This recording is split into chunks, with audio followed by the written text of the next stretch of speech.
Hurmatli yurtdoshlar, so'nggi vaqtlarda o'zini aloqa kompaniyasi operatori, bank, ichki ishlar organlari yoki xavfsizlik xizmati xodimi deb tanishtirib, firibgarlik yo'li bilan fuqarolarning bank kartalaridagi mablag'larni o'zlashtirish yuzasidan ichki ishlar organlariga ko'plab murojaatlar kelib tushmoqda. Bu kabi firibgarlar telefondagi suhbat davomida asosan rus tilida muloqot olib borishadi. Видите, замечательно. Покажите мне, пожалуйста, еще раз свой кабинет. Покрутите камерой.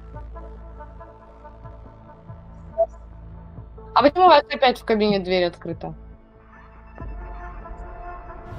Я вас Меня слушаю. зовут Ужана Аскаровна. Я старший лейтенант милиции по Мирабадскому району ГУВД вас беспокоит. Да.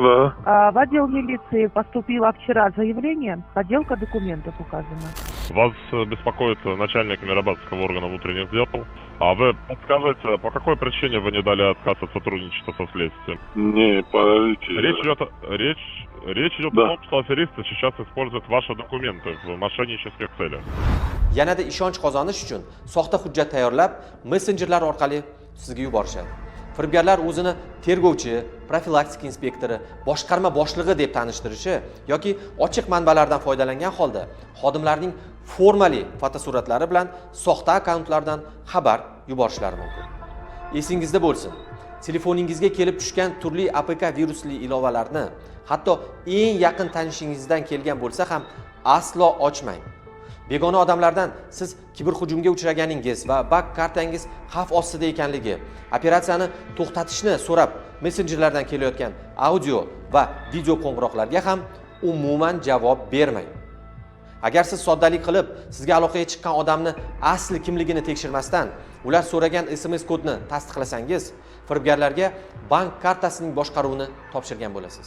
Oqibatda esa nomingizga onlayn kredit olish yoki qisqa muddatlarda kartangizdagi pullarni o'g'irlanishiga sharoit yaratib berasiz. Yodda tuting, bank yoki huquqni muhofaza qilish organi xodimi sizdan bank karta ma'lumotlarini so'rab qo'ng'iroq qilmaydi va shaxsiy ma'lumotlaringizni messenjerlar orqali tasdiqlashni hech qachon so'ramaydi.